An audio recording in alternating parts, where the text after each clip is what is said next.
Então, hoje, mais uma entrevista do Mais Unifra. Vamos conversar com o professor Antônio José da Silva Neto, professor da Universidade do Estado do Rio de Janeiro, vice-presidente da Sociedade Brasileira de Matemática Aplicada e Computacional. E nós vamos falar um pouco hoje sobre interdisciplinaridade, professor. Então, para começar, né, eu queria que o senhor desse um conceito do que o senhor acha que é interdisciplinaridade e qual o impacto dessa ciência, né, na sociedade como um todo hoje. Bom, a interdisciplinaridade, a gente pode estudá-la realmente, né, e existem vários grupos, principalmente na área de ciências sociais, que estão estudando, né, mas você pode olhar também pelo lado da prática, né.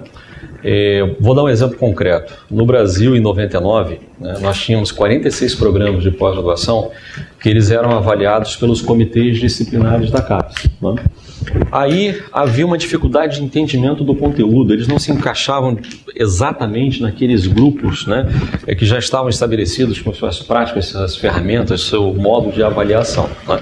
E a CAPES percebeu que havia algo novo e que precisaria se reestruturar para se adequar.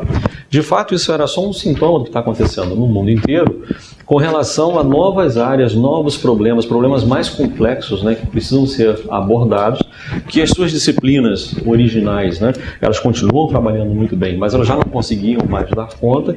Então a interdisciplinaridade é muito isso, é você ter um conjunto de profissionais com formações diferentes, atuando num determinado problema, e isso pode gerar inclusive a criação de uma nova disciplina, quando essas ferramentas elas se cruzarem, um se apropria da ferramenta do outro, né? Então a gente pode ter essa análise, e tem muita gente fazendo, né, como ciência, o que está acontecendo, entender, né, e fala-se muito também de transdisciplinaridade, multi, pluri, eu não vou entrar nesses detalhes, eu não sou especialista, e você tem muito essa coisa da observação da prática, que problemas mais complexos geraram a necessidade de equipes trabalhando em conjunto, e aí você tem um primeiro estágio, talvez, que a gente pudesse chamar aí de multidisciplinaridade, né, e quando você tem um problema que aí sim você identifica um novo profissional, né, isso já aconteceu há algum tempo, por exemplo, na física matemática, né?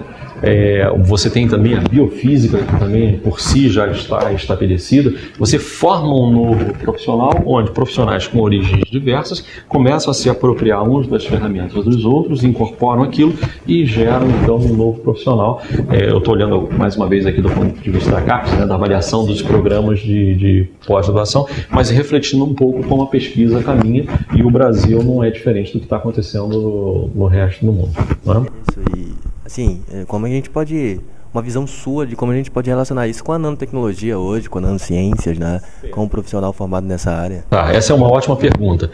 Materiais, por exemplo, né, é uma área que naturalmente já leva aí para a questão da multidisciplinaridade, que pode, num nível mais profundo, chegar até a interdisciplinaridade, e a nanotecnologia ela entra muito também nesse caminho. Vamos só relativizar um pouco a questão, né? Quando se fala, por exemplo, saúde, né? Então saúde é multi, é inter. Ou você fala, né, a questão ambiental, por exemplo, meio ambiente. Então é multi, depende. Você pode ter, por exemplo, na área ambiental, um grupo trabalhando em direito que continua usando as suas ferramentas e usa como consultoria outras áreas, né? Agora, você pode passar para um outro estágio, onde será que uma nova legislação não decorre de profissionais trabalhando intimamente, proximamente, né, dos profissionais de direito, por exemplo, químicos, biólogos, físicos, e daí você gera uma nova legislação, né? Então, quer dizer, você tem todo um caminho, né? Talvez essa coisa da multi, da inter, a gente possa olhar muito também como processo, né? São como você chega num determinado objetivo, e eu puxo muito, né, fugindo talvez um pouco aí da questão mais teórica, para o problema que está sendo tratado. Eu acho que ele é que acaba determinando essas características. E eu não fico muito assim na definição, esse é isso, aquele é aquilo, né? Eu acho que a maneira como você vai atacar um determinado problema, a minha formação de origem é de engenharia, né? Então eu tenho muito esse foco, né, de entender um problema e tentar resolvê-lo, e quais são os instrumentos que a gente tem para poder fazer isso. E o próprio avanço da ciência levou a isso, né?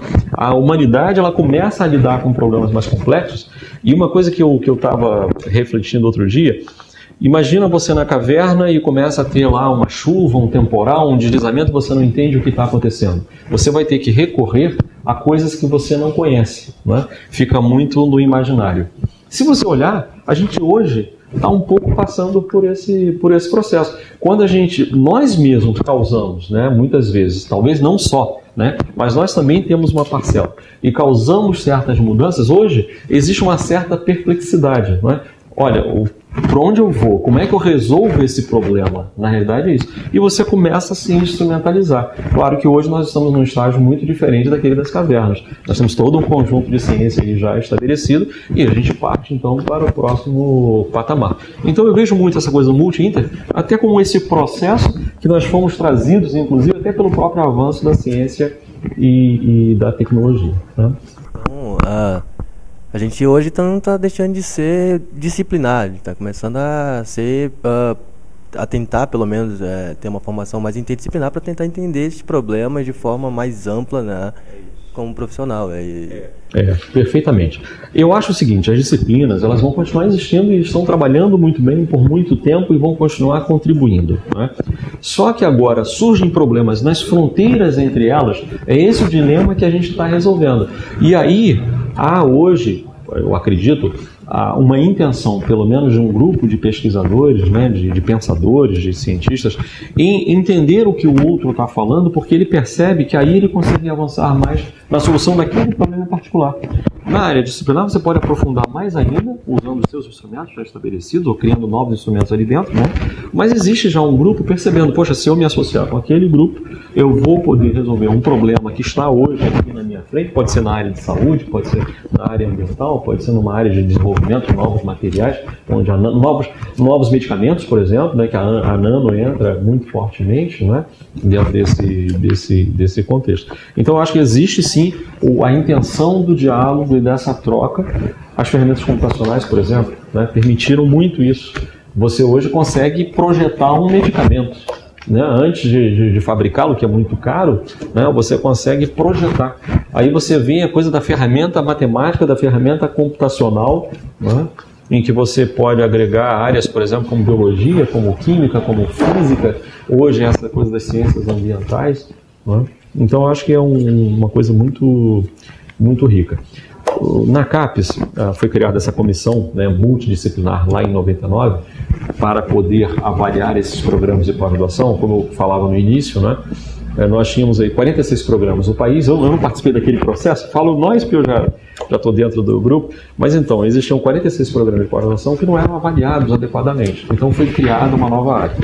Essa nova área, logo no início, ela percebeu o seguinte: a nossa situação utópica nós teremos cumprido o nosso papel quando acabar a área interdisciplinar. Pelo seguinte, as áreas disciplinares já terão incorporado essa maneira de pensar e elas já vão ter dentro delas essas interfaces estabelecidas com as outras áreas.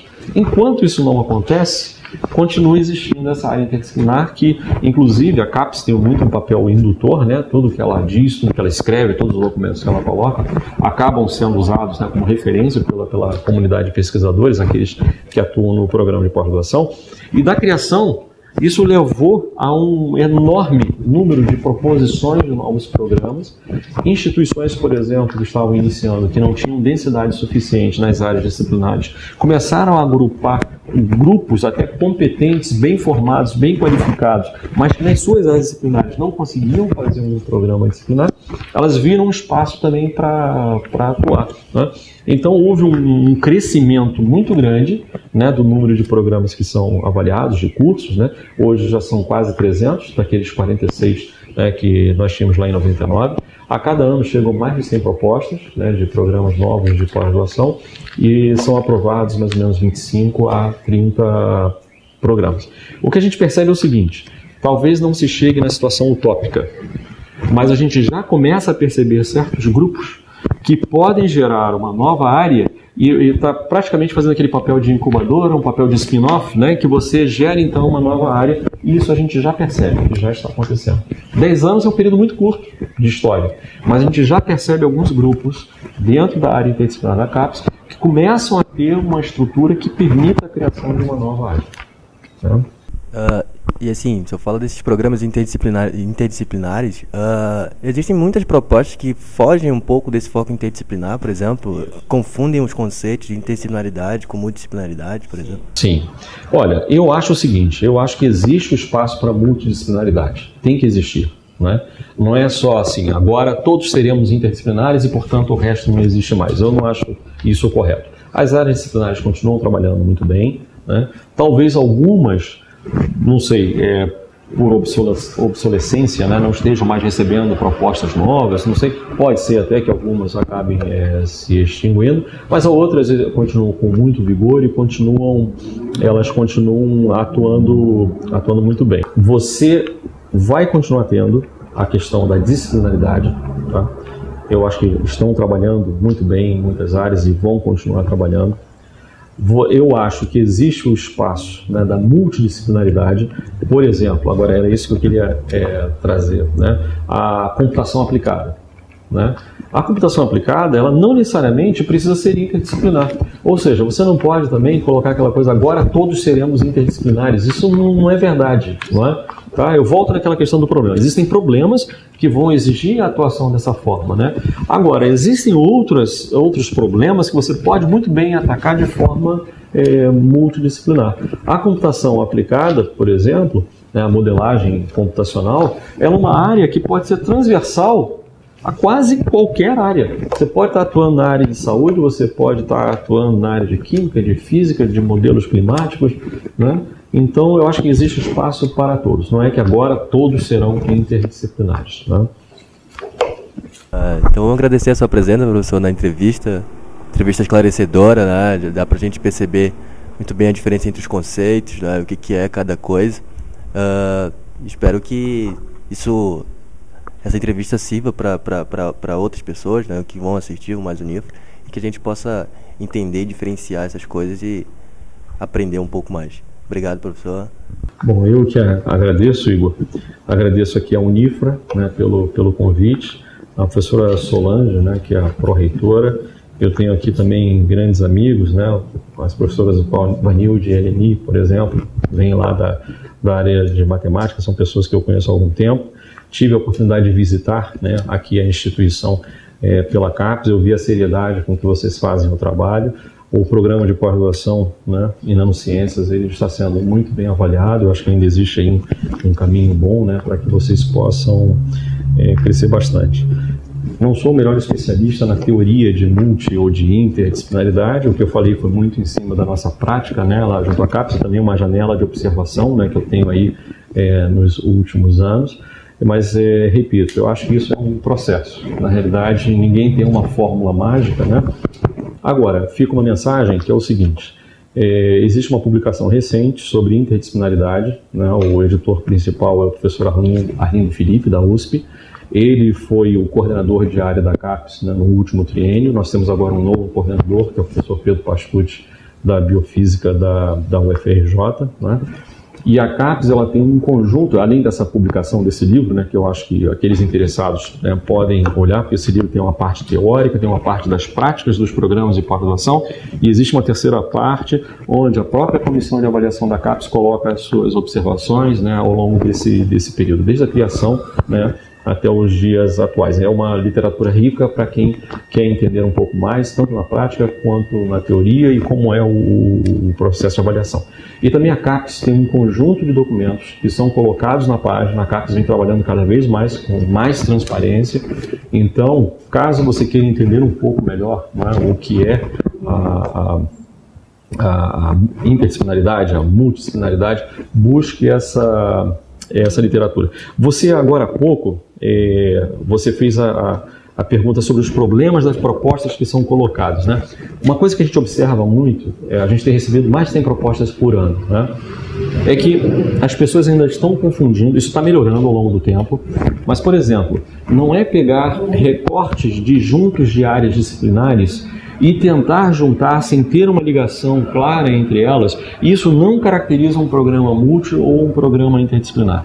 Pegar um físico e pegar um matemático, eles já trabalham há algum tempo juntos, não é? Um engenheiro, isso também não quer dizer, não implica imediatamente, né? Olha, tenho isso, portanto eu tenho um programa multi ou um programa inter. O que você tem que olhar, né, falando mais uma vez do ponto de vista dos programas de pós-graduação, é como você estrutura suas áreas de concentração, suas linhas de pesquisa, suas disciplinas, novas disciplinas, os projetos que estão integrando os docentes, a coorientação. Não precisa nem ser dentro da sua própria instituição. Você pode ter uma vinculação com uma outra instituição que tem uma outra competência e você está trabalhando junto com essas pessoas. Isso sim caracteriza uma proposta, e o principal motivo para a reprovação de propostas novas é que elas vêm com essa outra característica que eu falei antes. Você recorta um pedaço da física, um pedaço da química, e aí eu tenho um novo curso. Não, isso realmente, a chance de ser aprovada é muito pequena. Tá? Muito obrigado.